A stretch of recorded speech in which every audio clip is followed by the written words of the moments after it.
Minneapolis, Minnesota.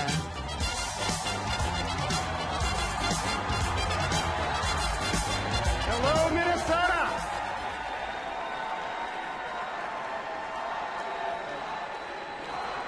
Thank you, guys.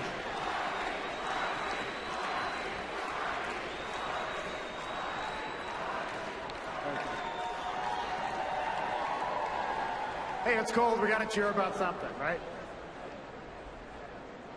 It was a cold December morning 4.5 years ago when we pulled our van full of college students into the town of Buffalo Center, Iowa.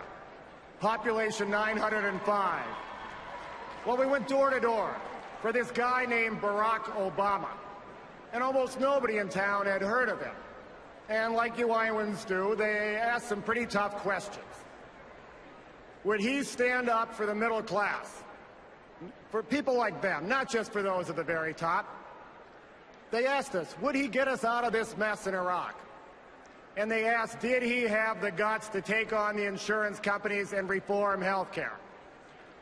Well, conversations like this were taking place all over Iowa.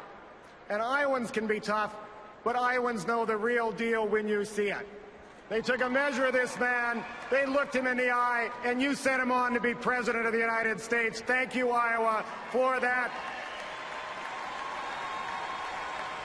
Well, a lot has happened since then, and we still have a long, long way to go. But today we can go back to Buffalo Center and towns across America and say that in the toughest of times, this president delivered for the middle class.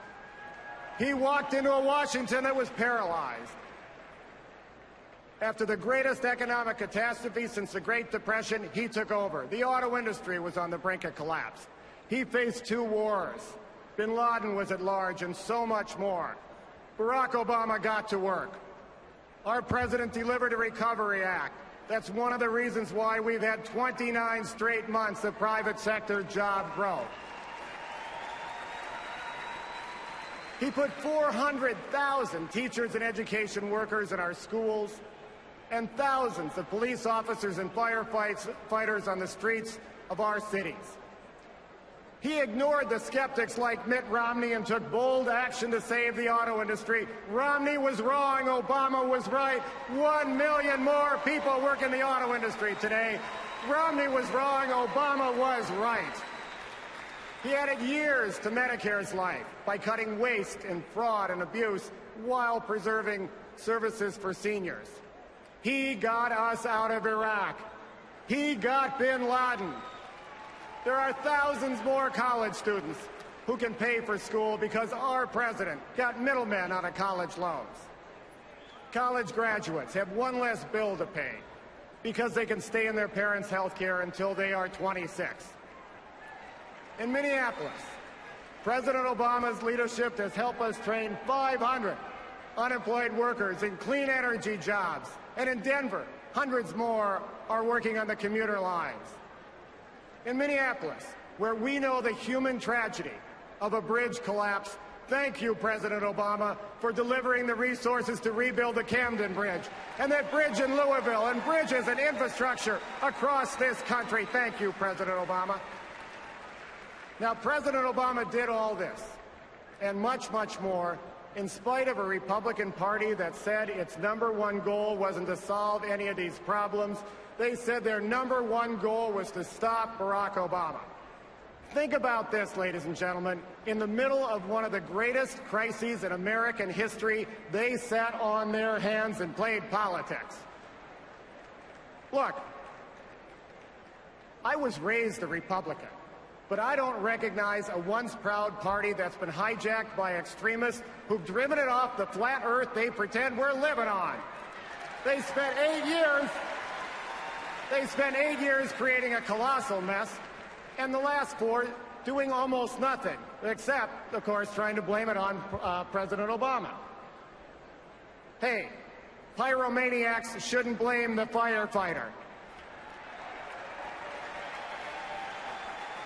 Okay, now Mitt Romney wants to go back to the bad old days that got us into this mess. He'd give up everything that creates opportunity for the middle class just to pay for those massive tax breaks for those who are already very, very comfortable. Romney's message is clear. In tough times, folks, you are on your own. Now, President Obama knows something different. He knows that America became great because in tough times, we come together. My pioneer relatives didn't cross the plains alone. They did it in a wagon train. And my immigrant relatives who settled the tiny town of New Prague, Minnesota, could succeed in their general store on Main Street because they needed the farmers and the farmers needed them. There were Native people who survived the incredibly harsh winters in Minnesota because they hunted together and they cooked together. And when it snows in Minnesota today, all over town, people look in on their elderly neighbor and shovel their walk.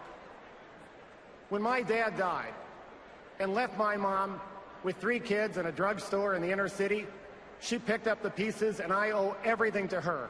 But my mom would be the first to tell you she didn't do it alone. We were surrounded by a community of support.